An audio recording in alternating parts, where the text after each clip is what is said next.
Hello, my good people. How na day? Welcome home. Remember to always like, share, comment, and for those of you who haven't yet done so, kindly subscribe. It helps the channel to grow. I need every subscriber I can get. So, the EFCC has invited Obi Cubana, to pay them a visit, which he honored. And that's not really something that came to me as a huge shock.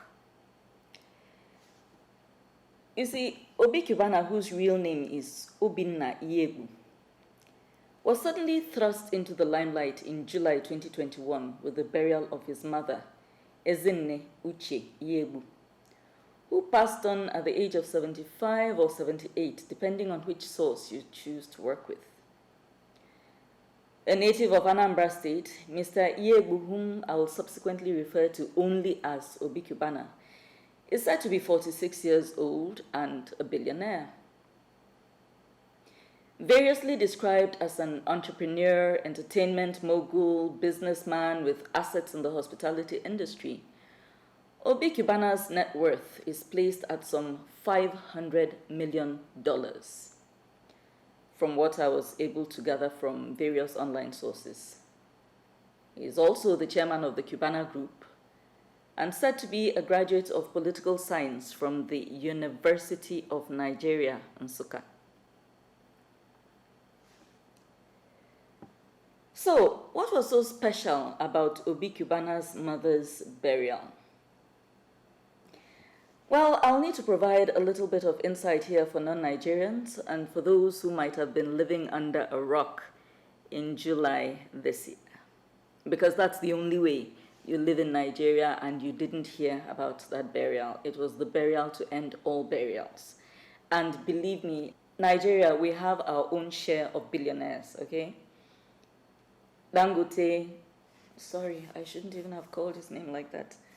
Alhaji Dangote and Chief Mrs. Folorunsho Alakija are two billionaires whom, when you mention billionaires in the world, you have to name them, and they're both Nigerians. So it's fair to say that Nigerians have seen their own fair share of wealthy people who have been wealthy for as long as we remember, who have not done anything as ostentatious as this.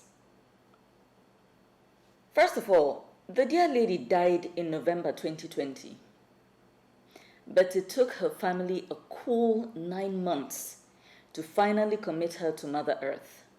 Nothing new there. Many ethnic groups in Nigeria will take months planning ahead of a burial, especially if it is intended to be lavish. So, in one of the most stupendously lavish burial ceremonies ever witnessed in Nigeria, Madam Ezinne Iyiegbu was laid to rest in July 2021. Pictures of the ceremony were splashed across social media and practically every other online media platform known to Nigerians. Huge amounts of dollars were sprayed into the air. Nothing new, actually a common practice despite it being against the law. Huge amounts of naira were also tossed into the air and swimming pools. In fact, some of the biggest musicians in the land were on hand to entertain guests. I'm talking Davido, Fino, those are the ones that readily come to mind. That also, nothing out of place. So you see, the point at which many Nigerians went into head-scratching mode was when young, nubile girls emptied themselves out of schools to attend an elderly stranger's burial. When news went viral that cows donated for the event by friends and associates alone were over 240 in number, while these same friends and associates donated another tidy sum amounting to approximately 260 million naira. Now, we were still trying to wrap our minds around that when further information came that Obi Cubana had chosen to immortalize his mother with a diamond-encrusted pendant worth $100,000. As the media, both social and traditional, went agog with news of the obscene display of wealth, Obi Cubana was quick to explain that the ostentatious nature of the burial was because the family had promised their mom a grand birthday party for her 80th.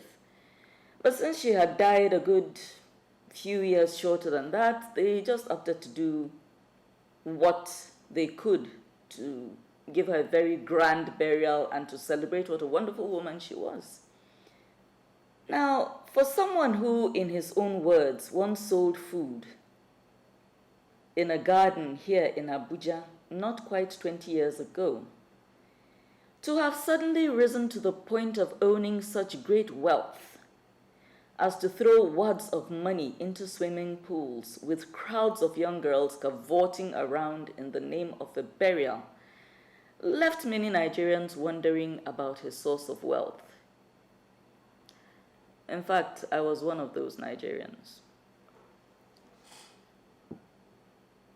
You see, for my part, I did not waste time pondering or wondering about anything. Nigeria is one of those countries where if you have the right contacts and you know what to do, you can get rich overnight. Yeah?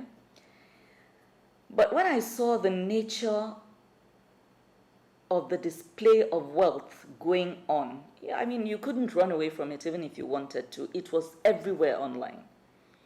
Even traditional media had to take a pause from, regular news to give some time to that. And I just said to myself, I said, this guy, they find the EFCC attention and he will soon get them. It strikes me that I might actually have soothsaying talents because that is exactly what happened. For me, it was such an anticlimax that I wasn't even bothered about the story, but figured some of you might want to know, which is why I'm doing this piece right now. So before anything else, it is important to note, as I said earlier at the beginning of this piece, that the business mogul was not arrested as is being widely reported. The Economic and Financial Crimes Commission has been kind enough to inform us that Mr. Iyiegbu was only invited. He wasn't arrested. They sent an invitation to him and he was kind enough to honor it. He came to their offices, most likely here in Abuja, which is where the headquarters is. And, they did say that they would not keep him beyond 48 hours if they didn't have anything to pin on him. So why did the EFCC take an interest in Obi Cubana? The BBC is reporting that Obi Cubana was invited for tax evasion, abuse of the naira, and money laundering. Now, you see, I recall a time in Nigeria, I'm in my 40s.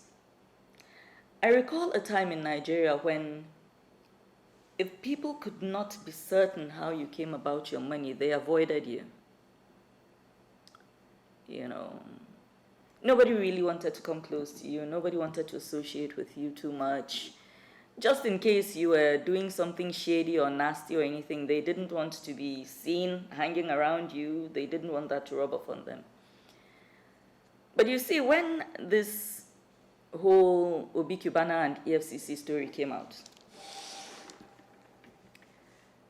as usual, Nigerians, went on social media to say what they needed to say. I'll show you a few screenshots of a handful of Twitter users and their opinions.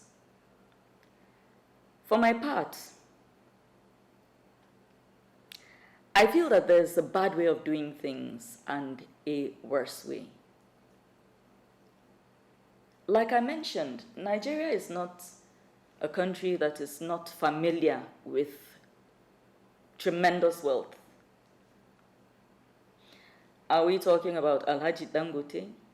Are we talking about the Otedolas? There's so many of them that I'm sure that my 10 fingers would not be. These are people who are billionaires in dollars. When they're mentioning Dangote's name in the same breath with Bill Gates, that is somebody who is sitting on some tremendous wealth. And yet we've never seen him do anything like that. Yes, I recall another instance where another wealthy person from the southeast, Anambra is in the southeast. For those of us who are not too familiar with Nigeria, I'm aware that my content goes outside Nigeria as well. So Anambra is a state in the southeast. A few years ago, there was another such wealthy man who buried his father in a brand new SUV. The pictures are right there for you to see. That happened right here in Nigeria too. For my part, maybe because by nature I'm somebody who is, should I say, not given to ostentatiousness. I'm not somebody who's comfortable with overwhelming displays of wealth. I consider it a bit obscene and insensitive. And I don't think I'm the only person. I don't think it is a Nigerian thing. Recently, Jeff Bezos, who owns Amazon, no, he went to outer space, and when he came back, he did a beautiful message to people who patronize Amazon, his main thing. And it's an online store, for those of you who are not familiar with it. Not really an online store per se, but just to put it in simple terms. They ship across the globe, and especially during the pandemic when there were all these lockdowns and everything, that was when they really, he had been a billionaire all along, but that was when Amazon really hit it big because everything was being done online. And they maximized on that. So this year he chose to go to outer space. I guess it may have been a childhood fantasy, and now he has the wealth to do it, and he went and came back successfully. Of course, there were quite a number of people who, from his own country, who were hoping that he would stay there and not come back. I guess it's just the natural bad belly people tend to have for people who seem to have staggering wealth. I personally, I'm not like that, especially if I think that your money is hard earned. And with people like Bezos, you see the trail. You know how he came to be where he is. The Bill Gates of this world, the Elon Musks of this world, the Dangotes who comes from the Dantata, you can, but when it's somebody who seems to have acquired wealth almost overnight, well, this is not me saying anything. I don't know anything about the guy's sources of wealth. He is said to be a businessman, a business mogul. He owns the Cubana group. I personally am aware of one in Wuse 2 here in Abuja. There's another one also in the Jabi Utako axis. I've been to the one in Wuse 2 some years back. Even back then it was, really choked. There was so much smoke I could barely breathe. Just to tell you how crowded the place is, that shows you that it's really, really popular. And that was some 12, 13 years ago. It's not even a recent thing. And as far back as then, it was a thriving enterprise. So it could well be that the fellow has, put in his sweat and has earned his money legitimately. For my part, I just get worried. When people do things like that with money, it makes me feel as if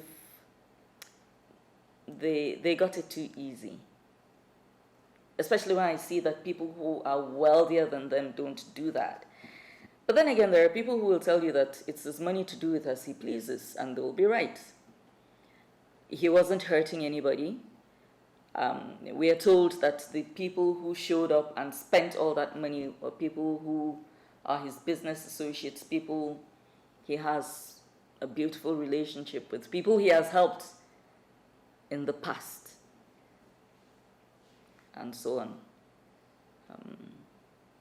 I recall a certain Hushpurppy who also just got a young man. With Hushpurppy, you couldn't really tell his age. There were so many different versions of how old he was, but I summed it all up to, I'd say he was under 40 as at when he was arrested last year. This was somebody who would, who just had plenty of money, and he was living the grand life. In pictures, you could see everything on Instagram. Lavish cars, lavish private jets. He was living the life. Designer, everything. Wristwatches, clothing, every. Not until he got lifted by the FBI. So well, I'm really hoping that with Obi Cubana it begins and ends with the EFCC. I'm hoping that we'll not hear any other stories.